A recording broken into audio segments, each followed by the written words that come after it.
Mukjizat kesembuhan. Bacaan diinspirasi dari Injil Suci menurut Matius bab 15 ayat 29 sampai dengan 37. Pada suatu ketika, Yesus menyusuri pantai Danau Galilea, lalu naik sebuah bukit dan duduk di situ. Maka datanglah orang banyak berbondong-bondong kepadanya, membawa orang lumpuh, orang timpang, orang buta, orang bisu, dan banyak lagi yang lain. Lalu meletakkan mereka pada kaki Yesus, dan mereka semua disembuhkannya. Maka takjublah orang banyak itu melihat orang bisu berkata-kata, orang timpang sembuh, orang lumpuh berjalan, orang buta melihat, dan mereka memuliakan Allah Israel. Lalu Yesus memanggil murid-muridnya dan berkata, "Hatiku tergerak oleh belas kasihan kepada orang banyak ini. Sudah 3 hari mereka mengikuti aku, dan mereka tidak mempunyai makanan. Aku tidak mau menyuruh mereka pulang dengan lapar. Nanti mereka pingsan di jalan."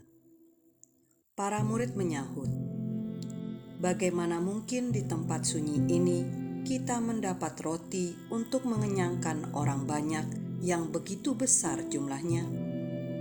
Kata Yesus kepada mereka, "Berapa roti ada padamu?" 7, jawab mereka. "Dan ada juga beberapa ikan kecil."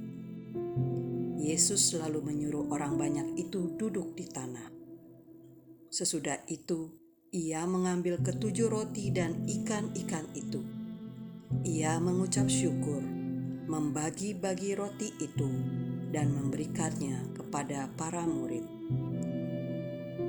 Lalu para murid membagikannya kepada orang banyak. Mereka semua makan sampai kenyang. Kemudian potongan-potongan roti yang sisa dikumpulkan, 7 bakul penuh. Demikianlah sabda Tuhan. Terpujilah Kristus. Injil hari ini berkisah tentang Tuhan Yesus menyembuhkan banyak orang sakit di Galilea.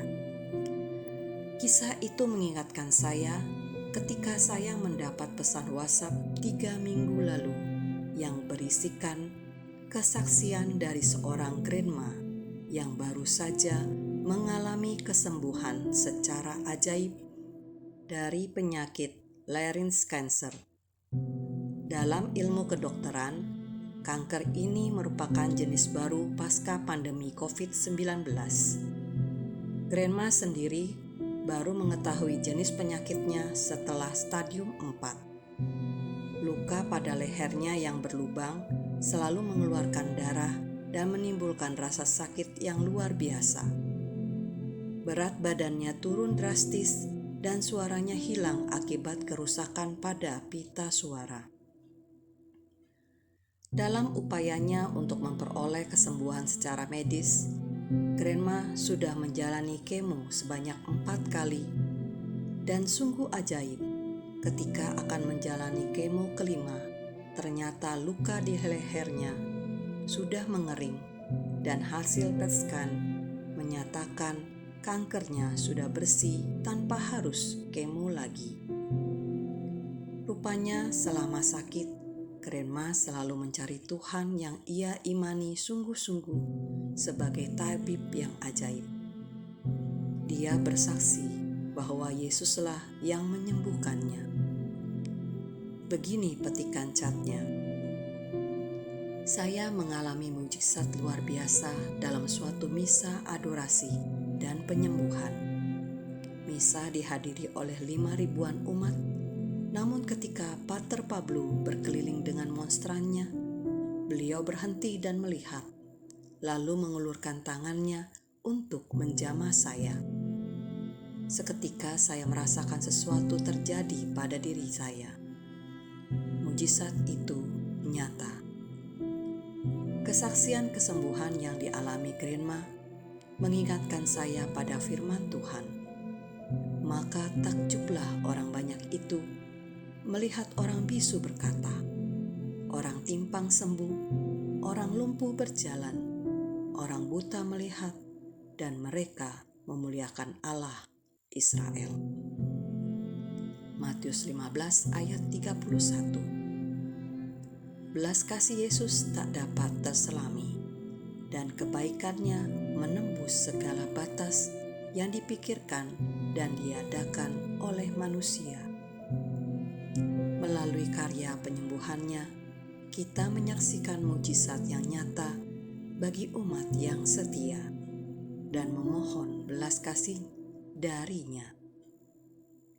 Jika hari ini kita diberikan kesehatan yang baik, sudah selayaknya kita bersyukur dan jangan menyia-nyiakan berkat ini untuk terus berkarya. Masihkah kita pantas mudah putus asa dan menyalahkan Tuhan ketika menghadapi penderitaan? Marilah berdoa. Allah Bapa di surga, hamba-Mu berterima kasih atas firman-Mu pada hari ini. Bagi setiap orang yang sakit, Tuhan Yesus kiranya berbelas kasihan memberikan kesembuhan. Semoga mujizat selalu tercurah bagi semua orang sakit yang saat ini tengah memohon kesembuhan dari-Mu, agar segera sehat kembali seperti sedia kala. Amin.